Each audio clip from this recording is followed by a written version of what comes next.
Jagbani TV ਤੇ ਇਸ ਵੇਲੇ ਦੀ ਵੱਡੀ ਖਬਰ ਹਰਿਆਣਾ ਤੋਂ ਆ ਰਹੀ ਹੈ, ਜਿੱਥੇ ਕਿਸਾਨਾਂ ਤੇ ਲਾਠੀਚਾਰਜ ਹੋਇਆ। ਦਰਅਸਲ ਇੱਕ ਕਿਸਾਨ ਖੇਤੀ ਸੁਧਾਰ ਆਰਡੀਨੈਂਸ ਦੇ ਖਿਲਾਫ ਧਰਨਾ ਪ੍ਰਦਰਸ਼ਨ ਕਰ ਰਹੇ ਸਨ, ਜਿੱਥੇ ਹਰਿਆਣਾ ਪੁਲਿਸ ਦੁਆਰਾ ਲਾਠੀਚਾਰਜ ਕੀਤਾ ਗਿਆ। ਤਾਂ ਤੁਸੀਂ ਤਸਵੀਰਾਂ ਦੇ ਵਿੱਚ ਸਾਫ਼ ਦੇਖ ਸਕਦੇ ਹੋ ਕਿ ਕਿਸਾਨ ਨੇ ਜੋ ਨਾਅਰੇਬਾਜ਼ੀ ਕਰ ਰਹੇ ਸਨ, ਜੋ केंद्र सरकार द्वारा किन खेती सुधार ऑर्डीनेंस पास किए गए हैं उसका नोटिफिकेशन भी जारी कर दिता गया।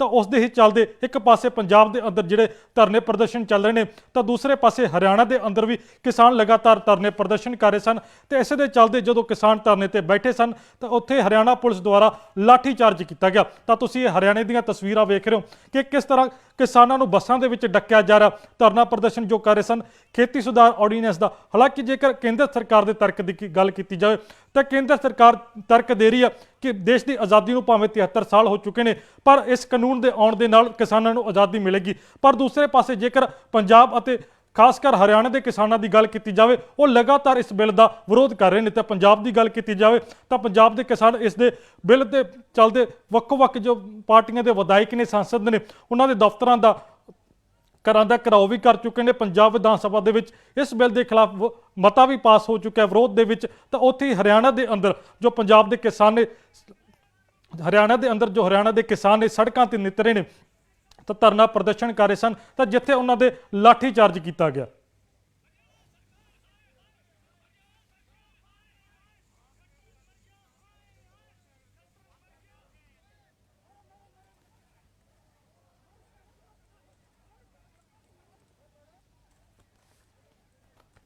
तो होर जारी जानकारी देने के लिए साडे नाल हरियाणा तो पत्रकार रणदीप रोड जुड़ चुके हैं। जी रणदीप, की जानकारी किस जगह ते किसानों के उपर लाठीचार्ज होया?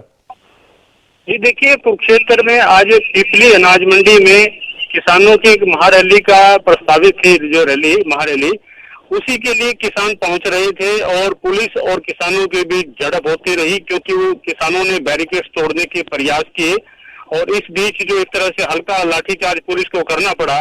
मैं आपको बताऊं कि प्रशासन ने पहले से ही एक तरह से किसानों को ये चेताया था कि कोरोना महामारी के चलते उनकी रैली को इजाजत नहीं दी गई है और पूरे जिले में करीब 54 जो है नाके बैरिकेड्स लगाए गए थे ताकि किसान रैली स्थल तक नहीं पहुंच पाए। लेकिन सुबह से ही आज किसानों का बवाल मचा हुआ है। एक तरह से पूरे जो नेशनल हाईवे पर ये कहें, पुलिस और किसानों के बीच जो सुबह से ही रहकर एक तरह से झड़प चल रही है। जी रणदीप, ये भी जानकारी लेनी चाहेंगे कि किसानों के फट्टड़ होने की जानकारी है या पुलिस मुलाजम कोई फट्टड़ होया इस लाठी चार्ज के दौरान? जी देखिए, इसमें पुलिस कर्मियों को भी चोटें आई है कुछ मामूली, और जब एक तरह से हल्का लाठीचार्ज हुआ है तो कहीं ना कहीं किसानों को भी एक तरह से जो चोटें हैं वो लगी हैं और किसान जो हैं उनको हिरासत में भी लिया गया है, क्योंकि वहां पर पुलिस ने पहले ही बसों को रखा हुआ था ताकि किसानों को हिरासत में लिया जा सके। लेकिन जो किसानों के अगुआ नेता हैं गुरनाम सिंह, वो अभी तक नहीं पहुंचे हैं और किसानों के बड़े नेता अभी तक रैली में नहीं पहुंचे। सिर्फ जो किसान कार्यकर्ता हैं वो सुबह से रहकर जत्थों के रूप में पहुंच रहे हैं और उन्हीं के बीच पुलिस के साथ झड़प हो रही है। जी रणदीप, थोड़ी किसी किसान आगू नाल गलबात हुई जो लाठीचार्ज होया? बिल्कुल, देखिए बातचीत की तो इसमें कोई संभावना दिखाई नहीं देती, लेकिन इसमें मैं आपको दूसरी तरफ बताऊं कि पुलिस अधीक्षक आस्था मोदी का ये कहना है कि जिन लोगों ने कानून को तोड़ा है, जिन्होंने बैरिकेड्स तोड़ने का प्रयास किया है और कोरोना महामारी के चलते धारा 144 को तोड़ा है, उनके खिलाफ कार्रवाई जरूर की जाएगी। लेकिन इस सारे प्रकरण में कांग्रेस नेता पूर्व मंत्री अशोक अरोड़ा वहां पर पहुंचे, लाडवा से जो विधायक है मेवा सिंह वो भी वहां पर पहुंचे हुए, एक तरह से उन्होंने अपना समर्थन दिया है पूरी की पूरी जो किसानों का जो रैली है। जी बहुत बहुत शुक्रिया रणदीप।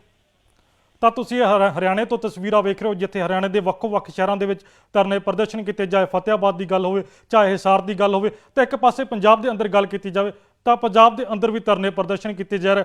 डीसी दफ्तरों के बाहर पक्के मोर्चे लगाए हुए हैं किसानों के वालों, गिरफ्तारियां देने के लिए किसानों वालों मोर्चेबंदी की हुई है। तो दूसरे पासे हरियाणे की गल की जाए तो हरियाणा के अंदर जो किसानों वालों धरना प्रदर्शन किया जा रहा, पुलिस द्वारा लाठीचार्ज किया गया।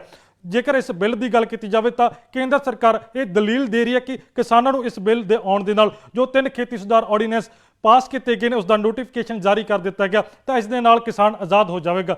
ਪਰ ਦੂਸਰੇ ਪਾਸੇ ਕਿਸਾਨਾਂ ਦੀ ਗੱਲ ਕੀਤੀ ਜਾਵੇ, ਖਾਸ ਕਰ ਪੰਜਾਬ ਅਤੇ ਹਰਿਆਣਾ ਦੀ ਕਿਸਾਨਾਂ ਦੀ ਗੱਲ ਕੀਤੀ ਜਾਵੇ ਤਾਂ ਉਹਨਾਂ ਦਾ ਇਹ ਤਰਕ ਹੈ ਕਿ ਇਸ ਬਿੱਲ ਆਉਣ ਦੇ ਨਾਲ ਜੋ ਇੱਕ ਪੱਕਾ ਮੰਡੀਕਰਨ ਦਾ ਢਾਂਚਾ ਬਣਿਆ ਹੋਇਆ ਉਹ ਤਹਿਸ-ਨਹਿਸ ਹੋ ਜਾਵੇਗਾ, ਕਿਉਂਕਿ ਇਸ ਨਾਲ ਆਉਣ ਵਾਲੇ ਦਿਨਾਂ ਦੇ ਵਿੱਚ MSP ਖਤਮ ਹੋ ਜਾਵੇਗੀ। ਹਾਲਾਂਕਿ ਜੇਕਰ ਇਸ ਬਿੱਲ ਦੇ ਵਿੱਚ ਨਹੀਂ ਲਿਖਿਆ ਕਿਤੇ ਵੀ MSP ਖਤਮ ਨਹੀਂ ਹੋਵੇਗੀ, ਪਰ ਜਿਸ ਤਰ੍ਹਾਂ ਕਿਸਾਨਾਂ ਦੁਆਰਾ ਸ਼ੰਕਾ ਜਤਾਈ ਜਾ ਰਿਹਾ ਕਿ ਇਸ ਦੇ ਨਾਲ MSP ਖਤਮ ਹੋ ਸਕਦੀ ਹੈ ਆਉਣ ਵਾਲੇ ਦਿਨਾਂ ਦੇ ਵਿੱਚ, ਇੱਕ ਪ੍ਰਾਈਵੇਟ ਸੈਕਟਰ ਦੇ ਲਈ ਜੋ ਕਾਰਪੋਰੇਟ ਘਰਾਣੇ ਉਹਨਾਂ ਦੇ ਲਈ ਇਹ ਰਾਹ ਪੱਧਰਾ ਕੀਤਾ ਜਾ ਰਿਹਾ। ਤਾਂ ਇਸੇ ਦੇ ਚੱਲਦੇ ਜੋ ਪੰਜਾਬ ਦੇ ਕਿਸਾਨ ਨੇ ਚਾਹੇ ਹਰਿਆਣਾ ਦੇ ਕਿਸਾਨ ਨੇ ਉਹ ਆਪਣੀ ਹੋਂਦ ਬਚਾਉਣ ਦੇ ਲਈ ਕਿਸਾਨ ਜਿਹੜੇ ਸੜਕਾਂ ਤੇ ਉਤਰੇ। ਜੇਕਰ ਪੰਜਾਬ ਦੀ ਗੱਲ ਕੀਤੀ ਜਾਵੇ ਤਾਂ ਪੰਜਾਬ ਦੇ ਕਿਸਾਨ ਵੀ ਟਰੈਕਟਰਾਂ ਤੇ ਧਰਨੇ ਪ੍ਰਦਰਸ਼ਨ ਕੀਤੇ ਗਏ, ਟਰੈਕਟਰ ਰੋਸ ਮਾਰਚ ਕੀਤੇ ਗਏ। ਇਸ ਤੋਂ ਇਲਾਵਾ ਪੰਜਾਬ ਵਿਧਾਨ ਸਭਾ ਦੇ ਵਿੱਚ ਇਸ ਦੇ ਵਿਰੋਧ ਦੇ ਵਿੱਚ ਮਤਾ ਪਾਸ ਕੀਤਾ ਗਿਆ।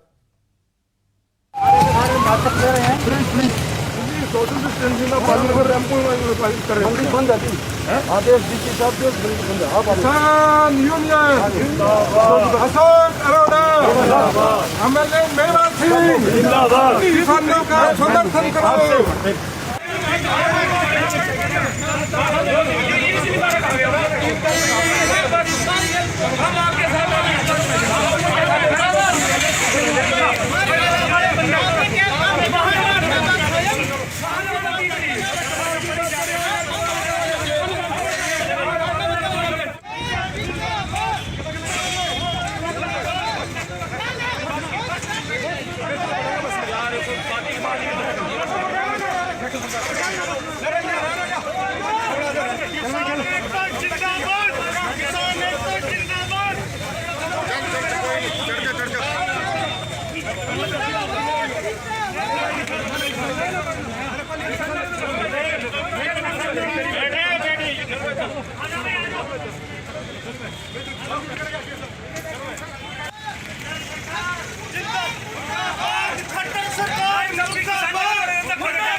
सोशल डिस्टेंसिंग का पालन कर रहे हैं, बंद है आदेश डीसी साहब बंद है। किसान यूनियन अशोक अरोड़ा एमएलए मेहमान सिंह जिंदाबाद, किसानों का समर्थन करो।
ਹਰਿਆਣੇ ਦੀਆਂ ਵੇਖ ਰਹੇ ਸੀ ਜਿੱਥੇ ਕਿਸਾਨ ਧਰਨਾ ਪ੍ਰਦਰਸ਼ਨ ਕੀਤਾ ਕਿਸਾਨਾਂ ਦੁਆਰਾ ਤੇ ਉਹਨਾਂ ਤੇ ਲਾਠੀ ਚਾਰਜ ਹੋਇਆ ਤੇ ਜਿਸ ਤੋਂ ਬਾਅਦ ਹਰਿਆਣਾ ਸਰਕਾਰ ਵਿਰੋਧੀਆਂ ਦੇ ਨਿਸ਼ਾਨੇ ਤੇ ਆ ਗਈ ਤੇ ਜਿਸ ਦੇ ਚੱਲਦੇ ਹਰਿਆਣਾ ਦੇ ਜੋ ਕਾਂਗਰਸ ਦੇ ਕਿਸਾਨ ਆਗੂ ਨੇ ਉਹਨਾਂ ਨੇ हरियाणा सरकार की निखेधी की है।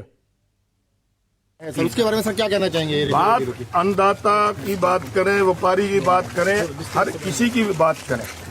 आज जो आंदोलन कर रही है यूनियन वाले, हमारा ये कहना है कि मानते हैं कि देश में कोविड चला हुआ है और कोविड में सभी देश के लोग देश की सरकार के साथ हैं, परंतु देश की सरकार और प्रदेश की सरकार भी भारतीय जनता पार्टी के नेताओं के लिए कोविड कुछ नहीं हो रैलियां करके चले जाएं, वो अपने अभिनंदन करा के चले जाएं और किसानों के ऊपर अत्याचार हो रहा है, किसान उसकी आवाज उठा रहे हैं आज उनकी आवाज को दबाया जा रहा है। हम तो ये कहने आए हैं, मेवा सिंह जी आए हैं, मैं आया हूँ, हमारे साथी हैं।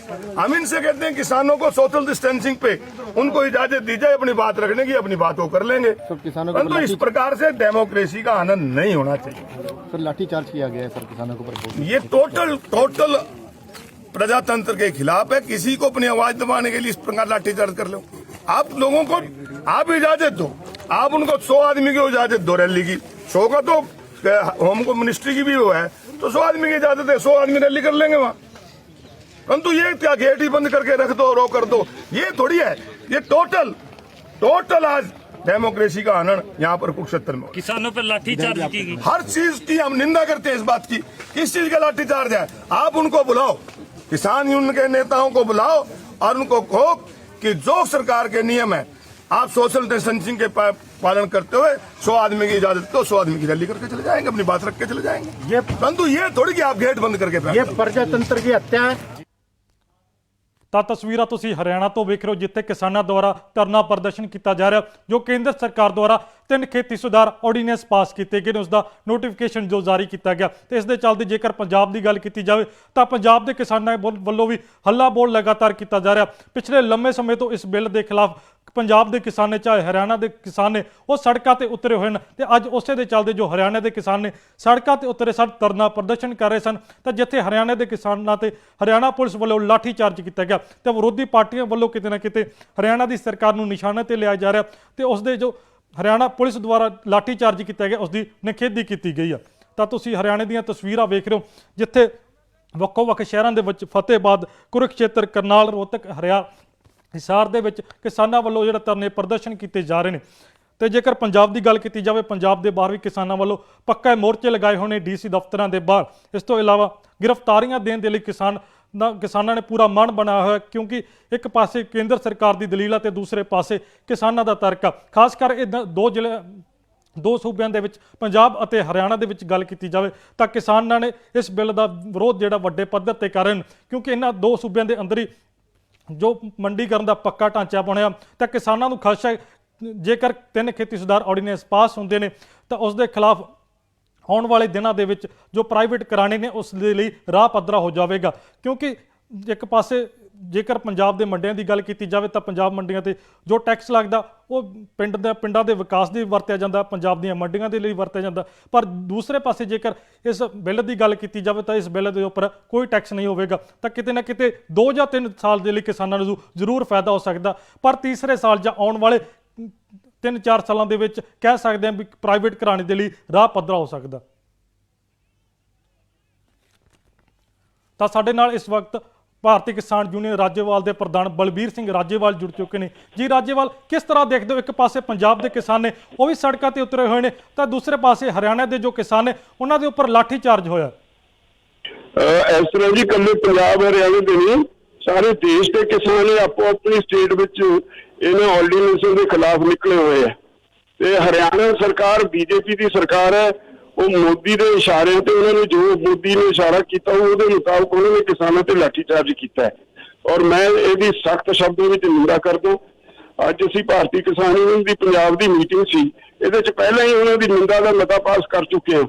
ਤੋ ਇਹ ਮੋਦੀ ਸਰਕਾਰ ਨੂੰ ਗਲਤਫਹਿਮੀ ਹੈ ਜੇ ਉਹ ਕਹੇ ਵੀ ਲਾਠੀਚਾਰਜ ਕਰਕੇ ਜਾਂ ਡੰਡੇ ਨਾਲ ਡਰਾ ਕੇ ਕਿਸਾਨਾਂ ਨੂੰ ਪਿੱਛੇ ਹਟਾ ਸਕਦੇ ਨੇ।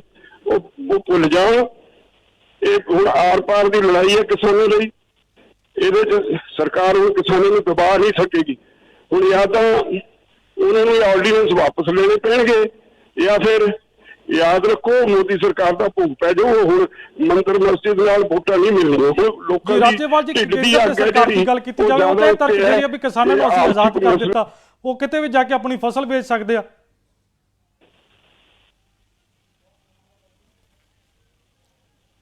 ਜੀ ਰਾਜੇਵਾਲ ਜੀ, ਮੈਂ ਕਹਿਣਾ ਚਾਹੁੰਦਾ ਜੋ ਕੇਂਦਰ ਸਰਕਾਰ ਦੇ ਤਰਕ ਦੀ ਗੱਲ ਕੀਤੀ ਜਾਵੇ, ਕੇਂਦਰ ਸਰਕਾਰ ਦੁਆਰਾ ਕਿਹਾ ਜਾ ਰਿਹਾ ਵੀ ਕਿਸਾਨਾਂ ਨੂੰ ਅਸੀਂ ਆਜ਼ਾਦ ਕਰ ਦਿੱਤਾ, ਉਹ ਹੁਣ ਆਪਣੀ ਫਸਲ ਕਿਤੇ ਵੀ ਵੇਚ ਸਕਦੇ ਆ।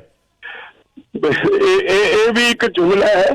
ਅਸੀਂ 1974 ਵਿੱਚ ਜ਼ੋਨ ਤੋਂ ਮੋਰਚਾ ਲਾਇਆ ਸੀ, ਉਦੋਂ ਜ਼ੋਨਲ ਰਿਸਟ੍ਰਿਕਸ਼ਨਸ ਹੁੰਦੀਆਂ ਸੀ। 1450 ਕਿਸਾਨ ਉਸ ਵੇਲੇ 40-40 ਦਿਨ ਜੇਲ੍ਹ ਕੱਟ ਕੇ ਆਏ ਜਦੋਂ ਅਸੀਂ ਪੰਜਾਬ ਤੋਂ ਕਣਕ ਆਪਣੇ ਪੰਜਾਬ ਤੋਂ ਬਾਹਰ ਨਹੀਂ ਸੀ ਲਿਜਾ ਸਕਦੇ। 1976 ਚ ਪੰਜਾਬ ਔਰ ਹਰਿਆਣਾ ਹਾਈ ਕੋਰਟ ਨੇ ਸਾਡੇ ਹੱਕ 'ਚ ਫੈਸਲਾ ਦੇ ਦਿੱਤਾ ਸੀ कोई सरकार को कोई अधिकार नहीं, किसान मिट्टी च मिट्टी जो होके जो पैदा करता है ਉਹਦੇ ਤੇ कोई पाबंदी नहीं लाई जा सकती। और फिर 1977 ਜਦੋਂ पार्लीमेंट नवी बनी जनता सरकार, पहला रेजोल्यूशन ये है भई सारे देश का एक जोन हो। उसके बाद बिहार तो मक्की, बिहार तो झोना पंजाब तक होंदा लिया। अज साडा किन्नू सारे देश च बिकदा है। जिहड़ा प्याज है, संतरा है, केला है, महाराष्ट्र का सारे देश च जाके बिकदा है। कोई किसी किस्म की पाबंदी नहीं। ये जुमलेबाज सरकार है, झूठ बोलते हैं, उन्होंने कोई नवा नहीं दिता। वो सिर्फ तो सिर्फ कॉरपोरेट हाउसिस अगे लियाउण वास्ते सारा ड्रामा किया जा रहा है। ਰਾਜੇਵਾਲ ਜੀ, ਇੱਕ ਸੁਖਬੀਰ ਸਿੰਘ ਬਾਦਲ ਸ਼੍ਰੋਮਣੀ ਅਕਾਲੀ ਦਲ ਦੇ ਜੋ ਪ੍ਰਧਾਨ ਨੇ, ਉਹ ਇੱਕ ਤਰਕ ਦੇ ਰਹੇ ਨੇ ਕਿ ਉਹ ਕੇਂਦਰ ਸਰਕਾਰ ਤੋਂ ਚਿੱਠੀ ਲਿਖਾ ਕੇ ਲਿਆ ਕਿ ਐਮਐਸਪੀ ਨੂੰ ਕੋਈ ਫਰਕ ਨਹੀਂ ਪਵੇਗਾ, ਤਾਂ ਕਿਸਾਨਾਂ 'ਚ ਉਸ ਗੱਲ ਨੂੰ ਲੈ ਕੇ ਵੀ ਬੜੀ ਚਰਚਾ ਛਿੜੀ ਹੋਈ ਹੈ। ਤਾਂ ਤੁਸੀਂ ਉਸ ਚੀਜ਼ ਨੂੰ ਕਿਵੇਂ ਦੇਖਦੇ ਹੋ? ਉਹ ਚਿੱਠੀ ਦੇ ਵਿੱਚ ਕੁਝ ਨਹੀਂ, ਜੋ ਆਰਡੀਨੈਂਸ ਲਿਖਿਆ ਹੈ ਉਹਦੀ ਉਹ ਸ਼ਬਦਾਵਲੀ ਦੀ ਹੇਰ-ਫੇਰ ਕੀਤਾ ਹੋਇਆ। ਤੁਸੀਂ ਮੈਨੂੰ ਇੱਕ ਦੱਸੋ, ਜਿਹੜਾ ਇਹ ਆਰਡੀਨੈਂਸ ਹੈ ਇਹਦੇ ਨਾਲ ਦੋ ਮੰਡੀਆਂ ਹੋ ਜਾਣਗੀਆਂ। ਇੱਕ ਮੰਡੀ ਦੇ ਵਿੱਚ 8.5% ਟੈਕਸਿਸ ਨੇ, ਜਿਹੜੇ ਸਾਡੀ ਪੁਰਾਣੀ ਮੰਡੀ ਚਲੀ ਆਉਂਦੀ ਹੈ। ਇਹਨਾਂ ਨੇ ਜਿਹੜੀ ਮੰਡੀ ਖੋਲਦੀ ਉਹਦੇ ਵਿੱਚ ਕਿਸੇ ਕੋਈ ਟੈਕਸ ਨਹੀਂ, ਟੋਟਲ ਟੈਕਸ ਫ੍ਰੀ ਹੈ। ਔਰ ਈਵਨ ਲਾਇਸੈਂਸ ਲੈਣ ਦੀ ਲੋੜ ਨਹੀਂ। ਤੇ ਜਿਹੜਾ ਵਪਾਰੀ ਹੈ ਉਹ ਆਪਣੇ ਆਧਾਰ ਕਾਰਡ ਤੇ ਜਾਂ ਪੈਨ ਕਾਰਡ ਦੇ ਉੱਤੇ ਖਰੀਦ ਕੇ ਲੈ ਜਾਓ। ਤੁਸੀਂ ਮੈਨੂੰ ਇੱਕ ਦੱਸੋ, ਜੇ ਕੋਈ ਆਧਾਰ ਕਾਰਡ ਦਿਖਾ ਕੇ 2 ਪਿੰਡਾਂ ਦੀ ਕਣਕ ਖਰੀਦ ਕੇ ਲੈ ਜਾਵੇ, ਉਹ ਪੈਸੇ ਦੇਵੇ ਨਾ, ਫਿਰ ਕਾਨੂੰਨ 'ਚ ਇਹ ਵੀ ਲਿਖਦਾ ਵੀ ਤੁਸੀਂ ਕੋਰਟ ਨਹੀਂ ਜਾ ਸਕਦੇ। ਤੁਸੀਂ ਐਸਡੀਐਮ ਨੂੰ ਅਪਰੋਚ ਕਰੋਗੇ। ਐਸਡੀਐਮ ਦੇ ਅੱਗੇ ਜਿਹੜਾ ਰੀਕਨਸਿਲੀਏਸ਼ਨ ਬੋਰਡ ਬਣਾਏਗਾ ਉਹ ਇਲਾਕੇ ਦੇ ਲੋਕਾਂ ਦਾ। ਇਹਦੇ ਵਿੱਚ ਰਾਜਨੀਤੀ ਆ ਜੂ। ਅੱਜ ਕਾਂਗਰਸ ਦੀ ਹੁਕੂਮਤ ਹੈ, ਕਾਂਗਰਸੀਆਂ ਦਾ ਬੋਰਡ ਬਣ ਜੂ। ਕੱਲ ਨੂੰ ਅਕਾਲੀਆਂ ਦੀ ਹੁਕੂਮਤ ਹੋਈ, ਅਕਾਲੀਆਂ ਦਾ ਬੋਰਡ ਬਣ ਜੂ। ਫਿਰ ਆਪਣੇ ਵਿਰੋਧੀਆਂ ਨੂੰ ਰਗੜੇ ਲਾਉਣਗੇ। ਔਰ ਇਹ ਤੋਂ ਵੀ ਇਲਾਵਾ ਜਿਹੜਾ ਐਸੈਂਸ਼ੀਅਲ ਕਮੋਡਿਟੀਜ਼ ਐਕਟ ਹੈ, ਇਹਦੇ ਵਿੱਚ ਸੋਧ ਕਰਕੇ ਕਾਰਪੋਰੇਟ ਹਾਊਸਿਸ ਨੂੰ ਸਾਰੀਆਂ ਸਹੂਲਤਾਂ ਦੇਣ ਵਾਸਤੇ ਸਟਾਕ ਲਿਮਿਟ ਵੀ ਖਤਮ ਕਰਤੀ। ਇਹ ਜੇ ਤੁਸੀਂ ਸਾਰੇ ਕਾਨੂੰਨ ਪੜ੍ਹੋ ਤਾਂ ਟੋਟਲ ਕਾਨੂੰਨ ਜਿਹੜਾ ਹੈ ਇਹ ਇਸ ਤਰ੍ਹਾਂ ਲੱਗਦਾ ਕਿਸੇ ਜਿਵੇਂ ਕਿਸੇ ਕਾਰਪੋਰੇਟ ਹਾਊਸ ਦੇ ਸੀਈਓ ਦਾ ਲਿਖਿਆ ਹੋਇਆ, ਪੰਜਾਬ ਸਰਕਾਰ ਦੇ ਕਿਸੇ ਅਧਿਕਾਰੀ ਦਾ ਲਿਖਿਆ ਹੀ ਨਹੀਂ ਹੋਇਆ। ਇੱਕ ਗੱਲ ਕਾਰਪੋਰੇਟ ਹਾਊਸਿਸ ਦੇ ਹੱਕ 'ਚ ਜਾਂਦੀ ਹੈ। ਰਾਜੇਵਾਲ ਜੀ, ਤੁਹਾਡੇ ਤੋਂ ਜਾਣਨਾ ਚਾਹਾਂਗੇ, ਕੀ ਲੱਗਦਾ ਕੇਂਦਰ ਸਰਕਾਰ ਆਪਣਾ ਮੂਡ ਬਦਲ ਸਕਦੀ ਹੈ, ਇਹ ਫੈਸਲਾ ਆਪਣਾ ਵਾਪਸ ਲੈ ਸਕਦੀ ਹੈ? ਕਿਉਂਕਿ ਕੇਂਦਰ ਸਰਕਾਰ ਦੀ ਗੱਲ ਕੀਤੀ ਜਾਵੇ, ਉਹਨਾਂ ਕੋਲ ਮੈਜੋਰਟੀ ਦੀ ਵੀ ਕਮੀ ਨਹੀਂ। ਤਾਂ ਦੂਸਰੇ ਪਾਸੇ ਕੀ ਲੱਗਦਾ ਵੀ ਉਹ ਆਪਣੀ ਇੱਛਾ ਜਿਸ ਤਰ੍ਹਾਂ ਧਾਰੀ ਬੈਠੀ ਆ, ਵੀ ਇੱਕ ਪਾਸੇ ਕਿਸਾਨ ਆਪਣੇ ਧਰਨੇ ਪ੍ਰਦਰਸ਼ਨ ਕਰ ਰਹੇ ਨੇ, ਕਿ ਆਪਣਾ ਫੈਸਲਾ ਵਾਪਸ ਲੈ ਸਕਦੀ ਹੈ? ਦੇਖੋ, ਸਰਕਾਰ ਵਾਸਤੇ ਕੋਈ ਬੜੀ ਗੱਲ ਨਹੀਂ। ਉਹ ਲੋਕਾਂ ਦਾ, ਜਿਹੜੇ ਕਿਸਾਨ ਨੇ ਉਹਨਾਂ ਦਾ ਮੂਡ ਪਛਾਣਨਾ ਚਾਹੀਦਾ ਹੈ।